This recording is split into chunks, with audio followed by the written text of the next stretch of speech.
guys, this is Brian with Rally Restorations, and in this video we're going over the story on my 1972 Dodge Challenger. We're doing some maintenance, fixing a misfire issue, doing some plug wires, plugs.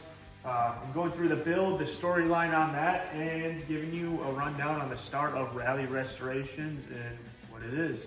Car had a little bit of a misfire under slight load or trying to do burnouts. And I first started with changing the plugs out because they all look nice. We can come over here.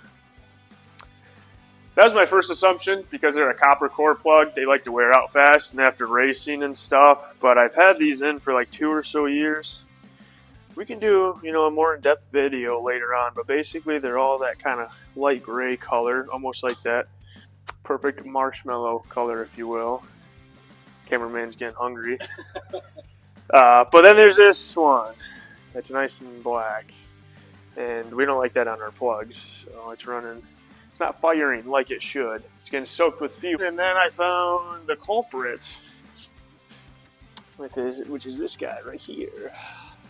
And unfortunately it didn't burn near the end, so I had to buy a whole new set of plug wires because it decided to burn in the middle. So yeah, that's nice. So we're going to start with putting a plug on it, and I already ripped the boot off one of the other ones. So we'll do 2 new plug wires. What we got here is about $150 worth of plug wires, and I only need 1.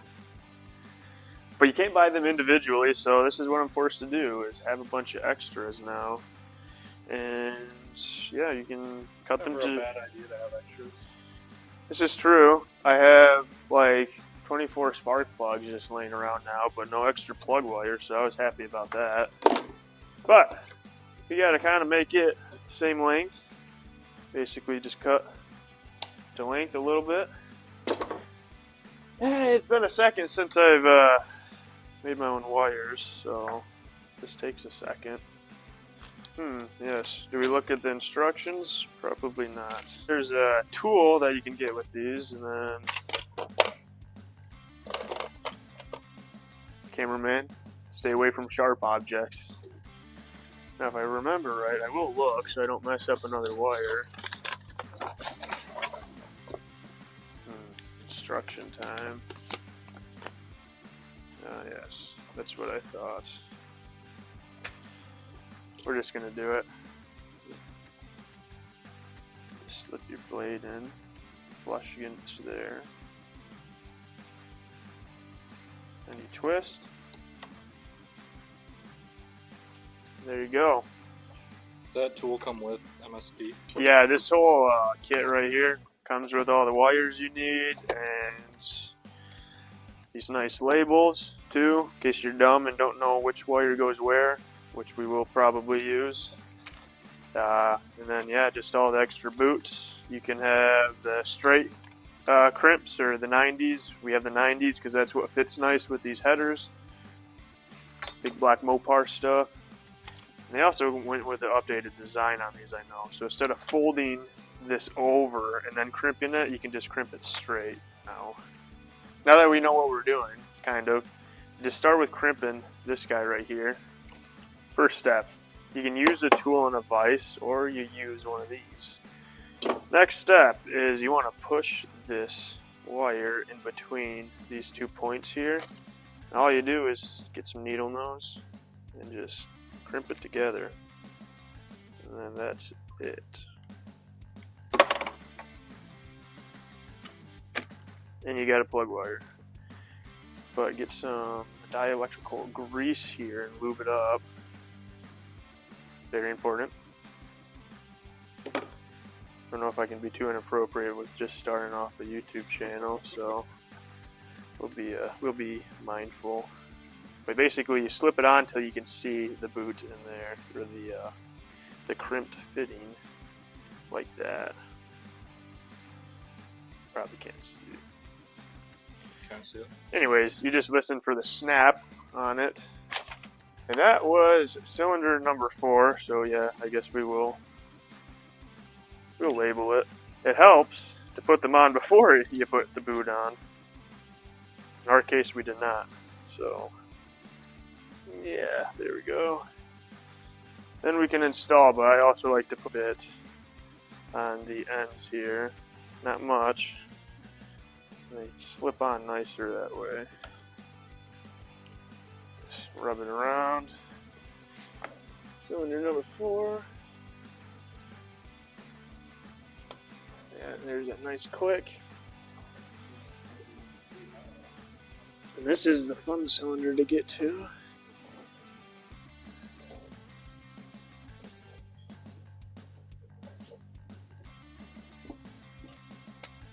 But we heard that click. So that one is done. That was the burned wire. Now we just gotta grab a couple of zip ties to secure those wires back. I like playing with wires a whole lot. We just got done wiring a customer car, which we can go over in the future, but yeah, investments. Hopefully after we get this secured, we do the other side quick and go for a little test drive to verify it is not misfiring. Try to keep them away from the headers this time. That tends to ruin plug wires. Always trim your zip ties on an angle so you cut yourself every time you reach down there. Not the young feelings to be the best, right? Yeah. Usually feed those into the engine later. Hopefully it doesn't misfire.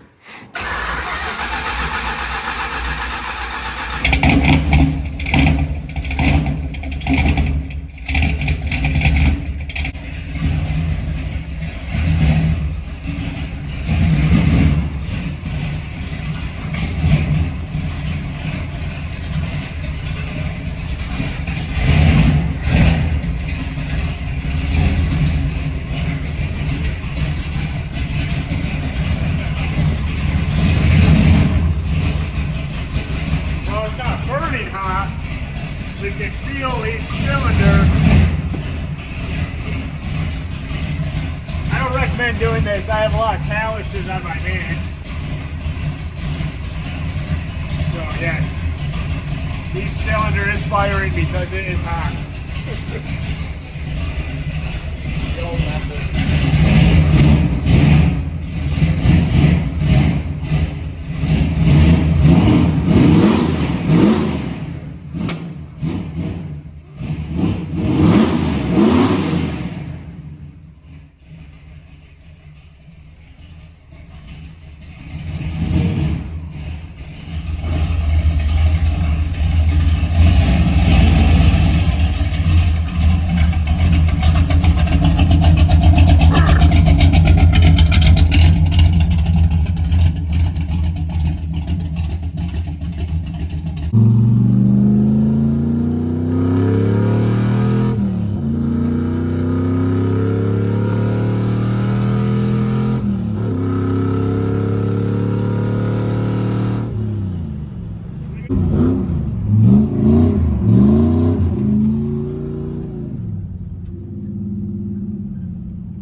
Undisclosed location.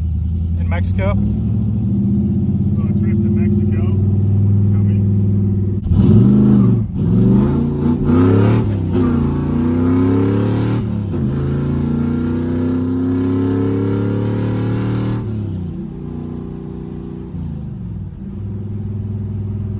Oops, footsteps. And this is my 1972 Dodge Challenger. We do a little walkthrough on its current setup, and then we can give a story on the years and the changes it's gone through. But starting up front, we got some banging headlights, intake lights. They kind of resemble like the modern Hellcats and stuff. I thought those were kind of a cool touch. No turbos behind it yet. Nothing crazy.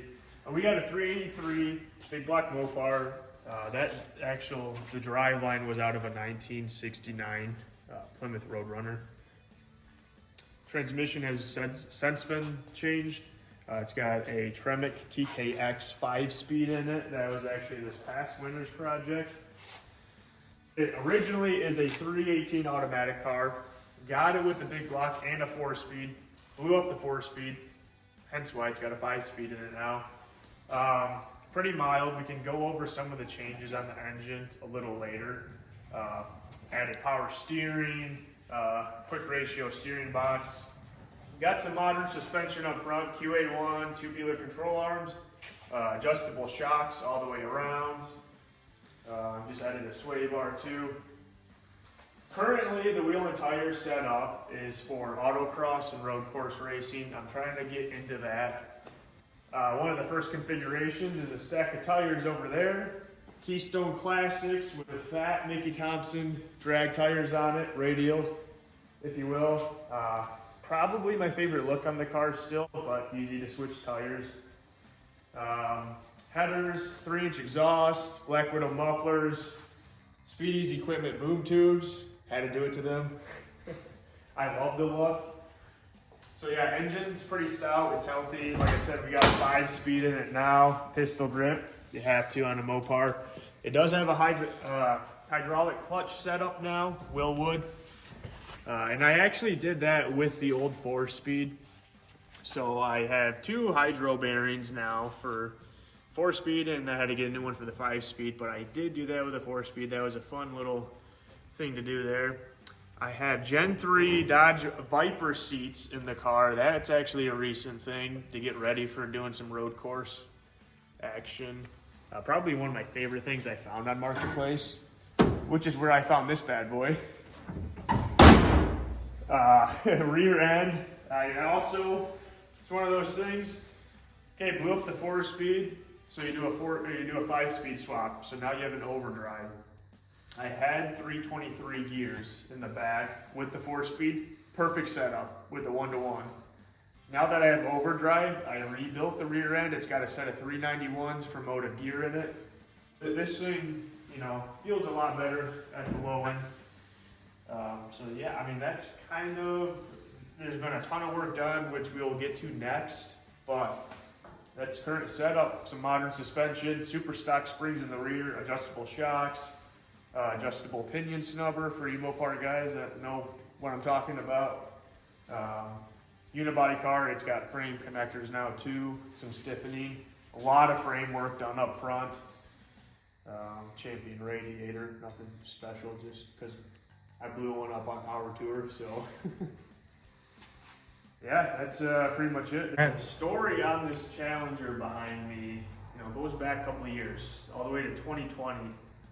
Now, this is the car that got it started for me, is what I look at. Got me passionate about building cars and wanting to get into restoration. Sorry, the cameraman. 2020, first year of college, Ferris State University, automotive program, shout out. So started doing my homework like a good boy. Facebook Marketplace, which is the downfall of pretty much any guy. Doesn't matter if it's cars or anything else.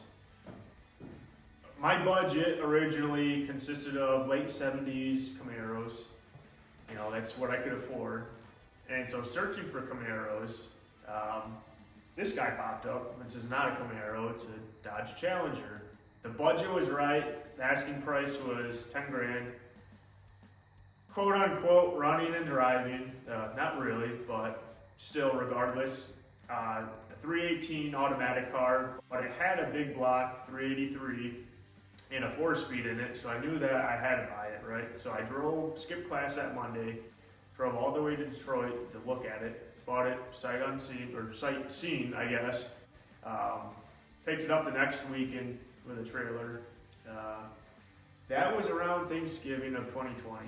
I knew I had to drive the car because it was running and driving like shit. But I had to drive it one weekend before the winter, which I'm glad I did. So I took it out, gave a couple buddies some rides. Funny story on that, our buddy Ben was the first one that got a ride in the car. And we're doing a U-turn. The pedal gets stuck to the floor and we almost put it in a ditch on the first drive. That's a story not a lot of people know because it's like oh shit, I just bought this car and almost crashed it, but that's just kind of the condition it was in. I bought this car, only thing in the description was, it needs a clutch. Okay, well that's fine. pull back into the barn as the clutch, you just completely lose everything. It's like, okay, I roll in and it's like, yeah, there's no clutch anymore. It doesn't move at all. So it's like, cool. So the first winter I had the car, which would have been in 2020, front brakes, did a lot of the suspension, you know, tie rods and stuff. Did a couple things with the brakes. Master cylinder ended up leaking after I did the brakes. And then the big thing that winter was the clutch replacement. Pulled the transmission, got it ready for the spring, and realized I had to pull the transmission again. Short story on that is I had the wrong input bushing in the crank.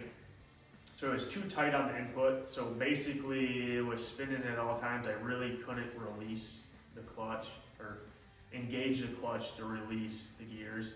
So it would, you know, you couldn't get it in gear basically. So pulled it twice, replaced that. Actually just took a Dremel to the bushing instead of replacing it with the right sized one. That summer after that, did a lot of the framework, frame stiffening, frame connectors. Had my buddy Dylan help me out with that, who had a lift at the time, and now we have one here, and a welder and more experienced at the time. So I thank him for a lot of the work we did that summer to make it safe. Frame patches, like I said, unibody cars, I knew it was a must for frame connectors. So we did that. Drove it, probably broke some things that summer. Second winter, we did like little things like a water pump up front, cleaned the intake up, put that on, new carb, some shiny parts up there. We redid the rear suspension, and I say on jack stands on the other side of the barn. No insulation, cold in the winter in Michigan. Rear suspension, we did a super stock conversion, so extended bracket. New springs, adjustable shocks, caliber shocks on it, adjustable snubber. So we did all of that. That shock piece that goes across from frame to frame was rusted out, so I ended up putting one of those in, welding that in. So that's kind of the second winter I had the car. So the second time we tried making it to the track, broke down about probably 10 miles from the track. Buddy Logan had to tow me home. Here's some videos of us loading it in the trailer. Yeah, damn, I'm a trailer man.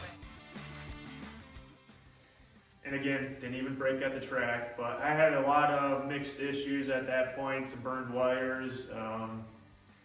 Fuel pump was going out, so fuel pressure was inconsistent, so we put a Holly pump on, and then it's like, yeah, I had an old dual points Mallory distributor on it, which is pretty cool, because this was, you know, reeking of 70s street machine muscle car, which is badass.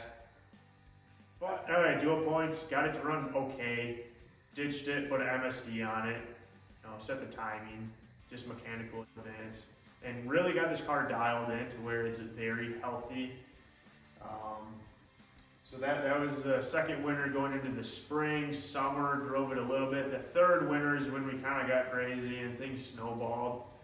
Oh, okay, I knew there's some frame issues up front that I couldn't get to on the lift. So we pulled the engine to redo the front end.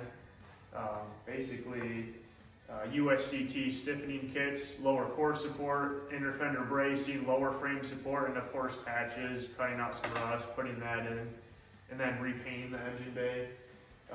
While the engine's out, it's like you might as well rebuild it. So we did. Heads got refreshed, a dual spring setup, they're 906 heads. PRW rockers, 1.6 rocker, roller setup so it can handle some RPM. Put the same cam back in because it was, you know, it had good chop and it was kind of perfect for the power band and the power I was looking for, which is a Mopar Performance, a purple shaft for you guys that know what it is. No part numbers on it. All I could tell was there's purple on the cam, and that tells you it's a purple cam. So that's all there is to that. Single plane Edelbrock intake on it, that got put back on. Brawler 750 double pumper, MSD ignition, like I said, just a ready to run distributor. So basically just a reseal at the most part. Got a Milodon pan on it now with baffling for road course. I actually did that this past winter because I knew that I was losing oil pressure in hard turns. That winter pulled the engine, might as well pull the interior. pulled the interior to rewire the whole car. So an American Auto wire harness got put in. At the same time, I added power steering, I added a hydraulic clutch, so custom pedal assembly put underneath from Willwood. Whole bunch of stuff. You know, it just snowballed. So that that winter we got a lot of work done. And actually I finished up the wiring in 1 week, spring break, before I went back to school. I wanted the car, so I got it done. And actually that summer I did a lot of driving. It was pretty stout that we were going to a car show or cruising with our buddies and coming home alone.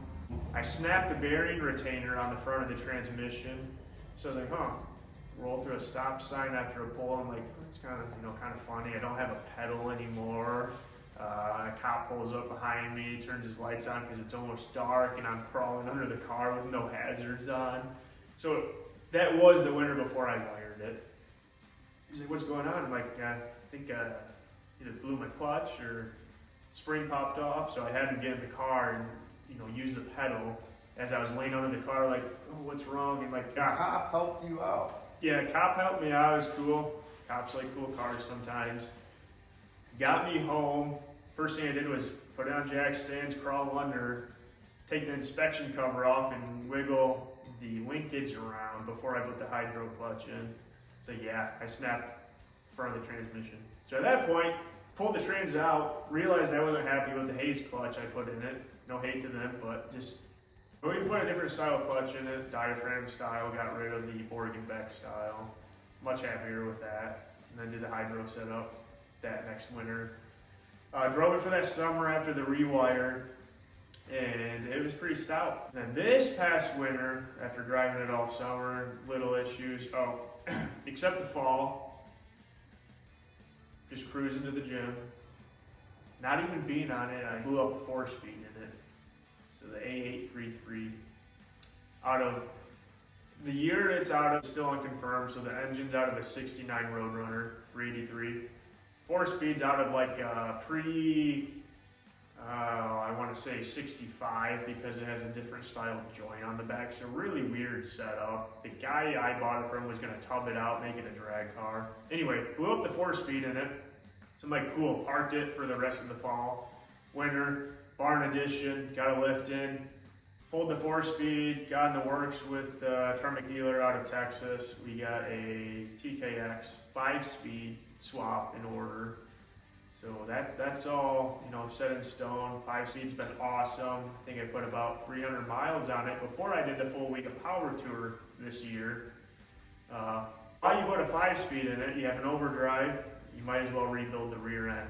So we got a set of 391s in it, had a set of 323s in it with the 4-speed, which is a perfect setup. 5-speed 391s, so rebuilt the rear end, repainted everything. 5-speed swap. That basically took up my whole winter with that project. Oil pan, just a bunch of miscellaneous other things to fine tune it.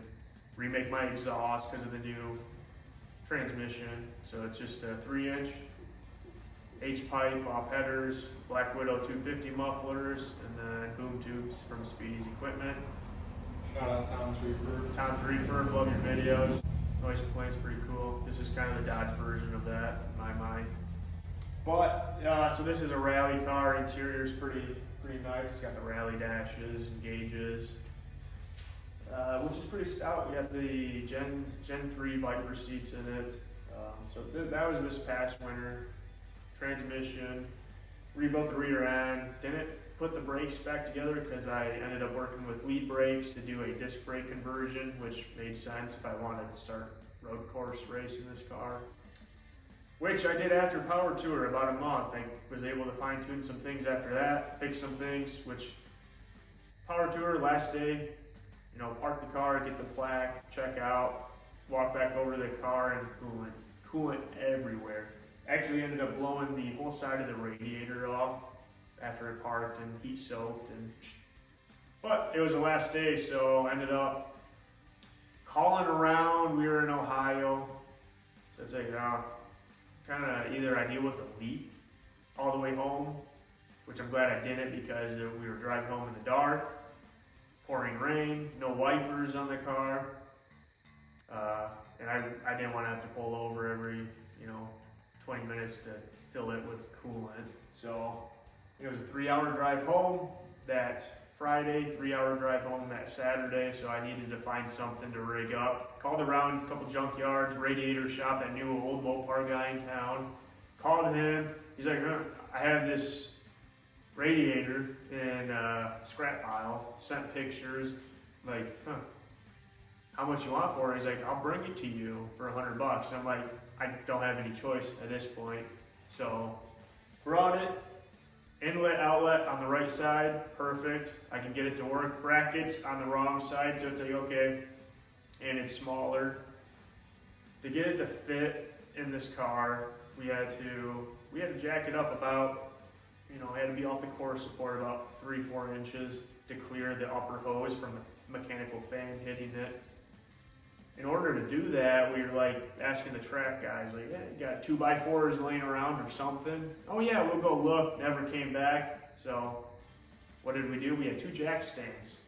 So we took the posts out of the jack stands and stacked them up, zip tied them to the core support, put the radiator on top, zip tied that to everything we could. No fan shroud, but it didn't leak. Got us home. So that got a champion radiator in it before the next event. I did the Motor State Challenge, so that consisted of road course racing at Gingerman and then going to South Bend at Tire Rack for the autocross. So that brings us to now. This beginning of this video, we kind of did some work, maintenance plugs, burned a couple wires this past weekend, get into a buddy's wedding. It's stout, test drive, confirmed it's not misfiring anymore. So now we're getting it ready for a couple weeks into September. We're going to Bowling Green, Kentucky for Hollywood Party, and we're competing for the Grand Champion event. So 3 days of autocross and drag racing is next on the list. Well, that is kind of the rundown on the car, and it inspired me this end of this winter to officially start my own business, Rally Restorations and Repair, where we're right now it's part-time, nights, weekends, but we're bringing in more projects. Just finished up a 69 Fastback Mustang, which was a pretty crazy build, Gen 1, supercharged Coyote, the whole works. The car's out of here, but there's a lot of content on the video we can get going in the future. That's it on the story of this car and what got me into this. If you guys enjoyed the run through on this car and the timeline on it and some of the maintenance and maybe beating on the car, making sure it's running perfect, stay tuned for the next video. We might do a rundown on what Rally Restorations is. One of the most recent high-end builds I just finished up, which I'm pretty proud of. Very interesting things, a 69 Fastback Mustang, supercharged Gen 1, Coyote, the whole works. Stay tuned for the next video if you want to check it out.